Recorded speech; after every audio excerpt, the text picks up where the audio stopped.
वर्णिवेशरमणीयदर्शनं मन्दहासरुचिराणाम्बुजं पूजितां सुरनरोत्तमैर्मुदा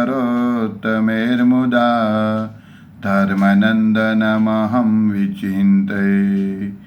मंगलमूर्ति महाप्रभु श्री सहजानंद सुखरूप भक्तिधर्म सुत श्री हरि समृ सदाय अनूप। परम कृपाळु छो तमे श्री कृष्ण सर्वाधीश। प्रथम तमने प्रणमो नमो वारंवार हूँ शिष्य। अनंत कोटि ब्रह्मांडोना अधिपति पूर्ण पुरुषोत्तम श्री हरिकृष्ण महाराजनी जय। श्री लक्ष्मी नारायण देवनी जय। श्री नर नारायण देवनी जय। श्री गोपीनाथ जी महाराजनी जय। श्री राधा रमण देवनी जय। श्री मदन मोहन जी महाराजनी जय। श्री वृंदावन विहारी लालनी जय। श्री धर्म भक्ति वासुदेवनी जय। श्री घनश्याम महाराजनी जय। श्री नारायण मुनि देवनी जय। श्री मर्यादा पुरुषोत्तम श्री रामचंद्र भगवाननी जय। श्री बालकृष्ण लालनी जय। श्री विघ्न विनायक देवनी जय। श्री कष्टभंजन देवनी जय।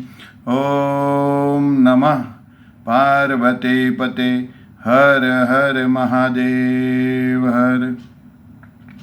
वडताल गादीने शोभावता परम पूज्य धर्म धुरंधर 1008 विद्यमान आचार्य सनातनाचार्य महासमर्थ आचार्य गुरु श्री अजेंद्र प्रसाद जी महाराजनी जय। परम पूज्य धर्म धुरंधर 108 भावी आचार्य लालजी महाराज श्री नुगेंद्र प्रसाद जी महाराजनी जय। समग्र धर्मकुल भक्तिकुल भगवानना वाला सर्वे मुक्तो सर्वे संतो भक्तोना चरणों कोटि कोटि साष्टांग दंडवट वंदन प्रणाम साथे सौ संतो भक्तों ने जय श्री स्वामीनारायण। स्वामीनारायण भगवानना लीला चरित्रथी सभर श्री हरिचरितामृत सागर पूर पहलू तरंग 39। श्रीहरि जन्मोत्सव श्रीहरिना नाश माटे कालिदत्ते मोकलेल कृत्याओ। भगवान श्रीहरिनो श्रेष्ठ रसभर्यु जन्मचरित्र सांभळीने विशाळ बुद्धिवाळा अने अपार सद्गुणवाळा उत्तम राजा दादा खाचर घणा ज राजी थया। भगवानना बाळचरित्र श्रेष्ठ रसनी खाण जेवा छे एम तेनी प्रशंसा करीने उत्तम राजाए दादा खाचरे श्री मुक्तानंद स्वामी ने पूछ्यू श्रीहरिना अपार चरित्र छे ते सर्वे महाअमृत रसथी भरेला सागर जेवा छे। आप उदार सद्गुरु छो ते मारा सद्भाग्यथी मने मळ्या छो। आवी उत्तम राजानी वात सांभळीने श्री मुक्तानंद स्वामी अमृतना वरसादनी झड़ीनी जेम बाळचरित्रनी झड़ी वरसावा लाग्या। छप्पैयावासीओए श्रीहरिना वधामणा कर्या। ज्यारथी भगवान श्रीहरि प्रगट थया त्यारथी तेमने माता पिता ख्याल राखीने देखता ज रहता। बंनेने बालप्रभु पर एटलुं बधुं हेत थयुं के एक पळवार पण तेमने अलग राखता नहीं। श्रद्धा केता शांति अने दया आदिक जे धर्मनी 12 पूर्व पत्नीओ हती ते बधी आ समये दिव्य देह धरीने धर्मदेवने घेर आवी। ते सिवाय छपैयामां जेटली स्त्रीओ रहती हती तेओ पण मांगलिक पदार्थो लईने त्यां आवी। ते बधी ज चतुर स्त्रीओ बालप्रभुने વધાવવા માટે મોતી ભરેલા સોનાના થાળ લઈને આવી હતી। કુમકુમ કેસર ભેળવેલું ઘસેલું ચંદન શ્રીફળ અક્ષત કેતા ચોખા સોપારી નાગરવેલના પાન લવિંગ અને એલાયચી એ આદિક પદાર્થોથી બીજા થાળ ભર્યા હતા।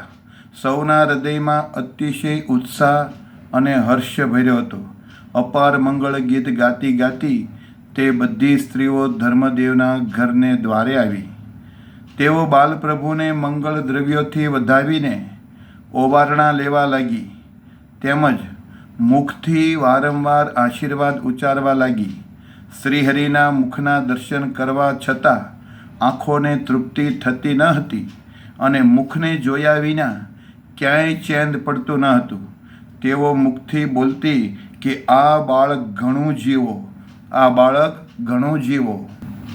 માતા પિતાનું પ્રતિપાલન કરો વારંવાર મુખ દેખતી હતી અને હૃદયમાં અલૌકિક સુખને માણતી હતી. બાલપ્રભુનું હાસ્ય અને વિલાસયુક્ત મુખ શોભતું હતું. નેત્રો અને કર કહેતા હાથ, આંખ્યો અને હાથ અને ચરણમાં ચિત્ત લોભાતું હતું. મુખ તો અતિશય મનોહર અને મંગળકારી હતું.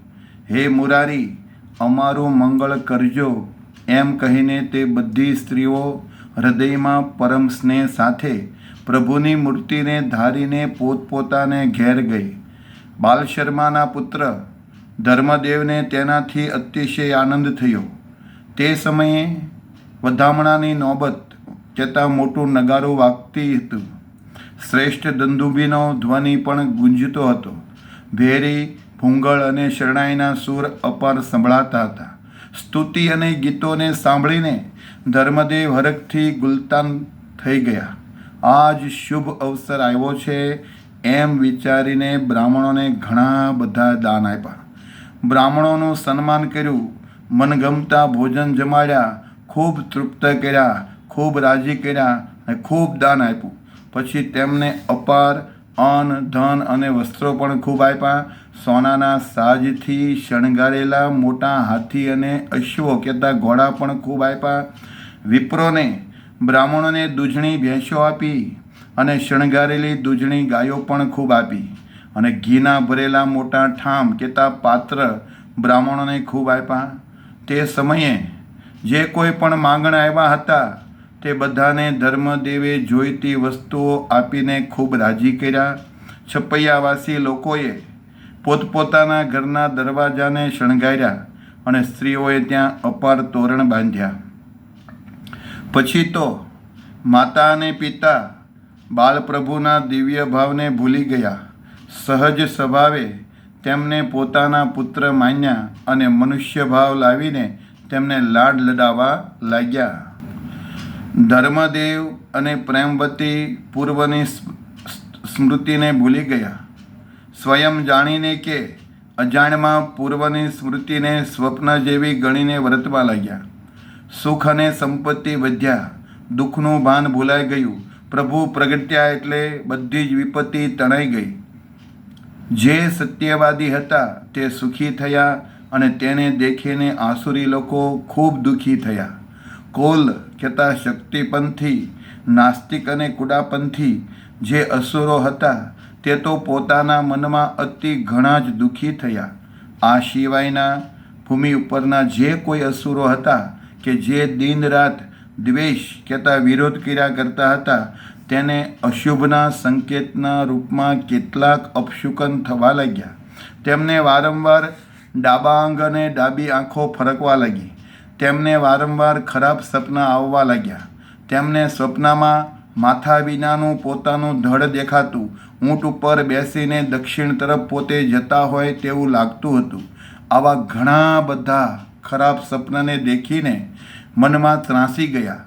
તેના ઘર સામે મોઢું રાખીને કૂતરા ભસતા હતા. રાતે દુઃખભર્યો અવાજ હોય તે રીતે અપાર ગાયો ભાંભરતી હતી. ઘેર ઘેર કાગડા કુર અવાજ કરીને બોલતા હતા. બપોરે નઠારો અવાજ કાઢીને શિયાળો બોલતા હતા. ઘુવડ અને હોલા અત્યંત કઠોર અને ભયંકર અવાજથી બોલતા હતા. ગીધ ગર્જના કરતા હતા અને સમળાઓ ઘર ઉપર ચક્કર મારતા હતા. અસુરોને ઊંચે આકાશમાંથી સૂર્ય, ચંદ્ર અને નક્ષત્રગણ જમીન ઉપર પડતા હોય તેવું આકાશમાં અશુભ દેખાતું હતું. આવા અનેક અશુભ અપશુકનો દેખાવા લાગ્યા. ત્યારે અસુરોનો ગુરુ જે કાલિદત્ત નામે કહેવાતો હતો તેણે કહ્યું કે દેવીએ આપણા ઉપર કોપીને કહ્યું હતું તે પ્રમાણે અસુરોનો સંહાર કરવા માટે ચોક્કસ હરિનો અવતાર થયો જ છે. તેણે અસુરોને પોકારીને કહ્યું કે હવે તેનો નાશ કરવાનો ઉપાય આપણે કરવાનો છે. અત્યારે તે હરિ બાળક જ હશે, તેને છળકપટ કરીને તત્કાળ મારવો જોઈએ. અપાર કૃત્યાઓને પેદા કરીને મોકલો, તે જઈને તરત જ બાળહરિનો સંહાર કરતા નાશ કરશે. આવું કહીને તે કાલિદત્ત મંત્ર જાપ કરવા લાગ્યો અને તેણે પાપરૂપ કૃત્યાઓને પેદા કરી ઉત્પન્ન કરી. કૃત્યાઓ શરીરે અત્યંત કાળી હતી, માથાના વાળ છૂટા હતા, કપાળમાં સિંદૂરનો લેપ કર્યો હતો. તે બધી કૃત્યાઓના નાક છેદાયેલા હતા. ત્યારે તેણે અત્યંત નઠારા રૂપ લીધા હતા. લાંબા લબડતા હોઠ હતા, મોઢા ફાડેલા હતા, ઉપર નીચેના દાંત વચ્ચેથી જીભને બહાર કાઢી હતી. લબડતું લાંબુ પેટ હતું, આંખો લાલ હતી, બંને ગાલ ઉપર લોહી લીપાયેલું હતું. માણસની ખોપરી હાથમાં રાખી હતી. તે બધી જ કૃત્યાઓ નગ્ન થઈ હતી. પ્રત્યેકના હાથમાં ઉગામેલા ખુલ્લા આયુધ હતા. એવો જ ભયંકર વેશ બનાવ્યો હતો. અસુર કાલિદત્તે તેઓને આજ્ઞા કરી કે છપૈયામાં અમારો શત્રુ છે, તેને તમે શોધીને જરૂર મારો, કાઢો. તે અમારા શત્રુનો તમે નાશ કરો. તે કામ કરીને તરત મારી પાસે તમે આવો. કાલિદત્તના કહેવાથી તરત તે બધી જ કૃત્યાઓ આકાશમાં ઉડી ગઈ. બધી જ કૃત્યાઓ વિરૂપ કહેતા ભયંકર આકારવાળી અને ભૂખી હતી. તે બધી જ હરિપ્રસાદ કહેતા ધર્મદેવ વિપ્રને ઘેર આવી, કારણ કે તેને બાલ સ્વરૂપ શ્રીહરિ સાથે વેર હતું. તે સમયે શ્રીહરિ ભક્તિ માતાની પાસે હતા. તેમનો નાશ કરવા માટે કૃત્યાઓએ તેમને હાથમાં પકડી લીધા. ઘનશ્યામ પ્રભુને કૃત્યાઓ પડકારીને બોલવા લાગી કે મારો, મારો, ખાઓ, ખાઓ, શત્રુ હાથમાં છે, મળ્યો છે, તેને છોડશો નહીં. શ્રીહરિના ઉપર ક્રોધ કરીને કૃત્યાઓએ મોઢા ફાડ્યા અને આયુધો ઉગામ્યા. બાલ સ્વરૂપ શ્રીહરિને કંઠે પકડ્યા અને છપૈયા ગામની બહાર લઈ ગઈ. તે સમયે ભક્તિ માતા પુકાર કરીને રડવા લાગ્યા. આંખોમાંથી ચોધાર આંસુ વહેવા લાગ્યા. જ્યારે ભક્તિ દેવી આર્તનાદ સાથે અતિ રડી રહ્યા હતા, ત્યારે તે રડવાના શબ્દોને સાંભળીને ધર્મદેવ ત્યાં આવ્યા. તે સમયે એકાદશીની રાત હતી. ધર્મદેવ જાગરણ કરતા હતા. ત્યાંથી દોડીને પોતાને ઘેર આવ્યા. આવીને બાલ સ્વરૂપ શ્રીહરિને જ્યારે તેમણે દેખ્યા નહીં, ત્યારે તે મૂર્છિત થઈ ગયા અને ધરતી ઉપર ઢળી પડ્યા. ધર્મદેવ અને ભક્તિ માતાનો વિલાપ સાંભળીને વાયુપુત્ર શ્રી હનુમાનજી મહારાજ તુરંત ત્યાં આવ્યા. બંનેને રડતા દેખીને કહ્યું, તમે શા માટે રડો છો? જે કામ હોય તે મને કહો, તમારું દુઃખ હું આજે જ ટાળી દઉં. ત્યારે ભક્તિ માતાએ તે સમયે કહ્યું, મારા પુત્ર બાલહરિને કૃત્યાઓ ગામ બહાર લઈ ગઈ છે. તેઓને તમે તરત જ ધમકાવીને મારીને મારા પુત્રને છોડાવો. તે કરવામાં તમે ઘણા જ સમર્થ છો. ત્યારે શ્રી હનુમાનજીએ કહ્યું, બાલહરિની રક્ષા કરવા તો હું આવ્યો છું. તમે મનમાં ચિંતા ન કરો. આપના પુત્રને હું ચોક્કસ લાવી જ આપું છું.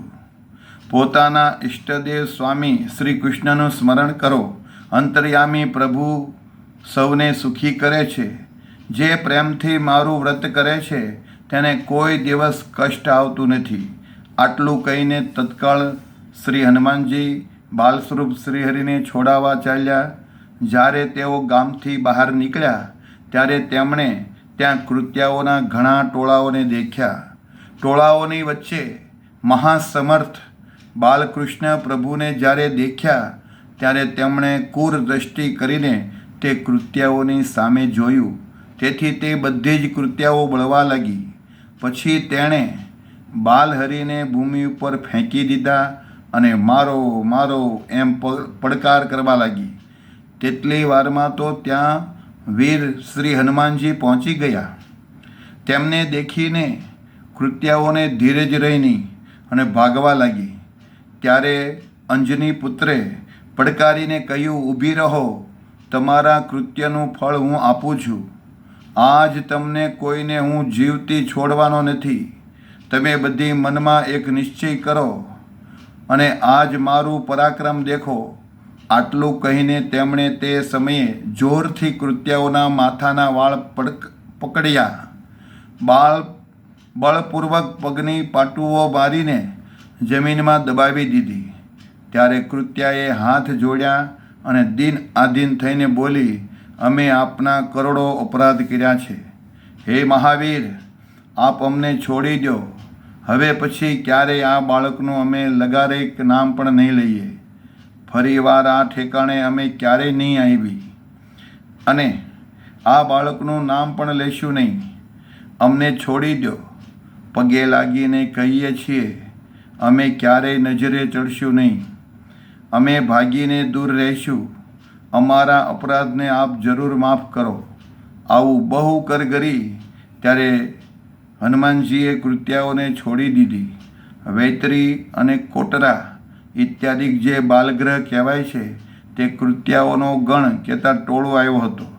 તે બધો ભયનો માર્યો ભાગવા લાગ્યો. અસુરની દુઃખરૂપ જે દશા થઈ તે તેણે કાલિદત્તને ચૂપચાપ સંભળાવી. પછી તેણે એમ કહ્યું કે આ બાળકનો નાશ થઈ શકે તેમ નથી. અમને તો તે બહુ સમર્થ જણાયા છે. આ બાલ શ્રીહરિ અસુર માત્રનો નાશ કરશે જ, તેમાં કોઈ સંદેહ નથી, કોઈ શંકા નથી. આટલી વાત થઈ ત્યાં તો મહાવીર શ્રી હનુમાનજી મહારાજ બાલ શ્રીહરિને લઈને ભક્તિ ધર્મને ઘેર પહોંચ્યા. હનુમાનજીના મનમાં ઘણો જ ઉત્સાહ છાયો હતો. તેમણે ભક્તિ માતાના હાથમાં બાલ સ્વરૂપ શ્રીહરિને આપ્યા. તેથી તે દંપતી ભક્તિ ધર્મ ખૂબ જ પ્રસન્ન થયા. ભક્તિ માતાએ કહ્યું, હે મહાવીર, તમે સાંભળો, તમે અમારી ઘણી મોટી પીડા નષ્ટ કરી છે. તમામ પીડા ટાળી દીધી છે. આ પુત્રની તો અમને આશા જ રહી નહોતી. તમે તેને નવે જન્મે લાવ્યા છો. તમને અમે અત્યારે શું આપીએ? તમે અમને ઘણી જ સહાય કરો છો. તમે અમારા સમર્થ કુળદેવ છો. અમે તમને વારંવાર વંદન કરીએ છીએ. આવતી કાળી ચૌદશને દિવસ અમે તમારી મહાપૂજા કરશું. તમને અમે અમારા કુળદેવ જાણીને ખૂબ જ મનમાં હરખ રાખીને ઉત્સવ કરશું. હનુમાનજીએ ધર્મ ભક્તિને શ્રીહરિનો મહિમા કહ્યો. ત્યારે શ્રી હનુમાનજી મહારાજ બોલ્યા, ભક્તિ માતા, આપ સાંભળો. આપના આ પુત્ર અપાર સમર્થ છે. તે પ્રાકૃત મનુષ્ય નથી એમ નક્કી કરી રાખજો. હું આપને જે કહું છું તેનો તમે નિશ્ચય કરીને સમજી રાખજો. આપના આ બાલપુત્ર સ્વયં ભગવાન છે અને અક્ષરધામના ધામી બહુનામી શ્રી કૃષ્ણ જ છે. આ વખતે મહારાજા ધીરાજ પ્રભુ મુમુક્ષુજનોનું કલ્યાણ કરવા માટે, ધર્મની રક્ષા કરવા અને આપના ઉપર અપાર દયા કરીને સુખ આપવા માટે જ પધાર્યા છે. આ શ્રીહરિ આપ ધર્મ અને ભક્તિને અપાર પુષ્ટ કરશે અને જ્ઞાન અને વૈરાગ્ય આદિ જેટલા આપના વંશ કહેવાય છે તે બધાની વૃદ્ધિ કહેતા પુષ્ટિ કરશે. અસુરોનો વિનાશ કરશે અને શરણાગત રક્ષક પ્રભુ મારો મહિમા પણ વધારશે. તમે મારી વાતને મનમાં ધારી રાખો. કોણ બોલે છે? શ્રી હનુમાનજી મહારાજ.